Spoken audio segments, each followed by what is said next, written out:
Hey folks, welcome back to the channel. Today I'm doing my intro, starting a new series where I'm going to go over the various perks and added benefits of credit cards. I know you guys love credit cards out there. I'm a fan of credit cards myself. Spend money, earn free rewards, free travel, cash back. What's not to like?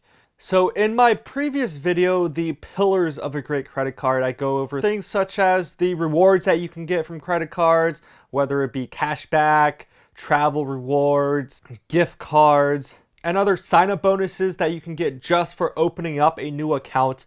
Those are usually advertised first, the marketing lines that try to get you to sign up for that card.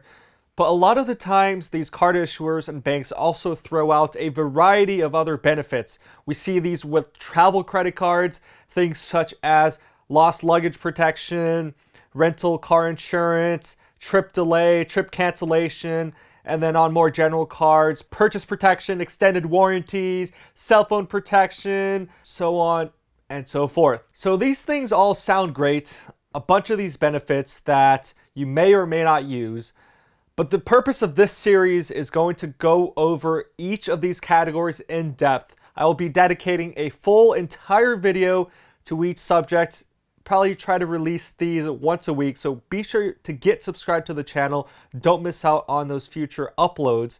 But for example, we might take a deep dive into cell phone protection. They're advertising protection if you use that card to pay for your cell phone bill, but what is actually protected, what's not protected, what do you have to do? Or with extended warranties, how you can get that feature, how to file a claim. We're going to go over all of the details, the nitty gritty, and I'll try to answer some of your questions down below in the comments, so don't be shy, leave any questions as they may come up. But today is going to be the general introduction for this series. Obviously, I talked about the existence of these programs and features, but I'm also going to dive in and talk about some of the general themes and trends that you should be aware of when looking at these benefits. So one might think that you have to have an elite tier card, maybe something with a $500+ annual fee to get all of these nice perks, something like a Chase Sapphire Reserve or Amex Platinum, a more premium card. But truth is, there are a lot of cards that are free, no annual fee, that also offers some of these benefits. And for the most part, these are being offered by the card issuer. So things such as Visa with their Visa Signature lines of cards, American Express, MasterCard World Elite. It's the card issuers rather than the banks offering these services. Now, the banks get some flexibility when they decide what to include in a credit card. So for example, a Visa Signature or MasterCard World Elite card will have a whole slew of benefits listed on their respective website, but the actual perks that you get with your card will depend on what your bank chooses to offer. For example, Chase with their new Freedom Flex, that's a MasterCard World Elite card. It comes with the purchase protection, the cell phone protection. But Citibank offering their Citi Double Cash Rewards card is also a MasterCard World Elite card. It used to have a lot of these benefits, but those have since been discontinued. So although both cards are MasterCard World Elite cards, they don't come with a full range of MasterCard World Elite benefits. Same thing can be said of Visa Signature and also Visa cards. For example, Chase Sapphire Reserve, Chase Sapphire Preferred may come with certain travel benefits, purchase protection benefits, but other cards such as the Chase Amazon Prime card, Visa Signature card will have some of the features. So the first step is to take a look at what class of card it is, which will give you a list of things that may be included. And second, to check with the credit card, the bank, the specific card and the terms and conditions to see what's actually included. Now, the second part of this, more generally speaking, is once you know the list of perks and benefits you get, generally you have to file these claims with an outside party that's offering these services. So this usually isn't going to be through your bank or the card issuer. For example, if you have a Chase Sapphire Preferred card, it's a Visa card, and you want to file a claim, you lost your baggage, something happened with your trip. This will vary based on card and feature, but most of the times they will instruct you to contact a third-party administrator that takes care of all these claims. This may be an outside insurance company. We see AXA XL, Allianz as some common names, but could be another party. Most likely, Visa and Chase will not be handling these claims. These are separate from things such as fraud protection or chargeback monitoring. Those may be handled by internal Chase or Visa departments. So certain things are handled by different companies. And other things such as the concierge service may be a Visa service. So you're not going to call Chase if you're looking for a restaurant or concert booking. You're going to call Visa, their concierge service. If you want to file a claim for trip insurance, purchase protection, it might be through that designated administrator.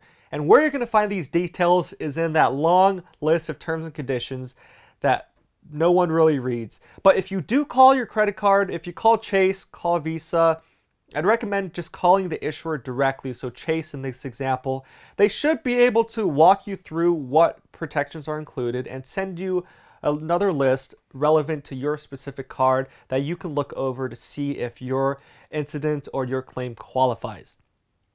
This recently happened to me. The Amex Wells Fargo Propel card called into Wells Fargo. They transferred me over to the claims and benefits line, spoke with the gentleman there. They emailed me a full list, 10 or 15 pages of everything that's offered, exactly what's included, how you can submit a claim, and what evidence or documentation you need to back that up. And the third part is be sure to check to see what's included, how it's included, how to file a claim, and what you need.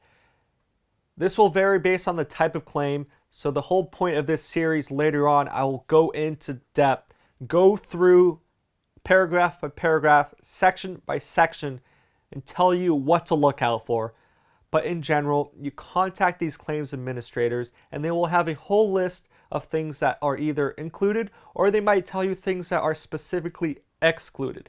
For example, purchases, they may exclude things such as large appliances or recreational vehicles or gift cards or digital currencies. So although you might have retail protection or extended warranty, it might not apply to that new yacht you purchased with your credit card. It might not apply to the thousands of dollars of gift cards that you bought, but be sure to check the fine print to see what's included.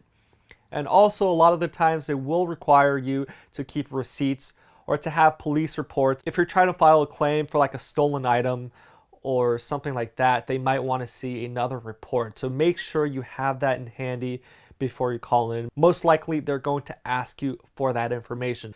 I think it's really important, I'm just going to end on this, that you know what you're getting into. Same thing with insurance, car insurance, auto insurance, health insurance, or any contracts that you enter into. This is pretty much a contract. You want to read the fine print, or if you don't read the whole thing, just at least have a general idea of what it is and what's covered so that you don't get the wrong impression. You don't think something's covered when actually it's not. Right, the cell phone thing, the advertising, they'll slip in 2 lines on the product website or on the advertisement that they mail out to you saying something like, this card comes with cell phone protection, comes with rental car insurance.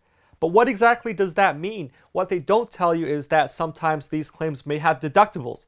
Sometimes with the cell phone, you have to use that credit card to pay the cell phone bill. So if you're on a family plan, one person in the family pays for the bill every month.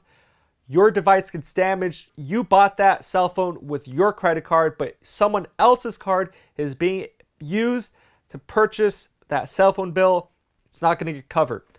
Rental car insurance. Some may be primary, so it'll kick in before your insurance kicks in. Some may be secondary or excess.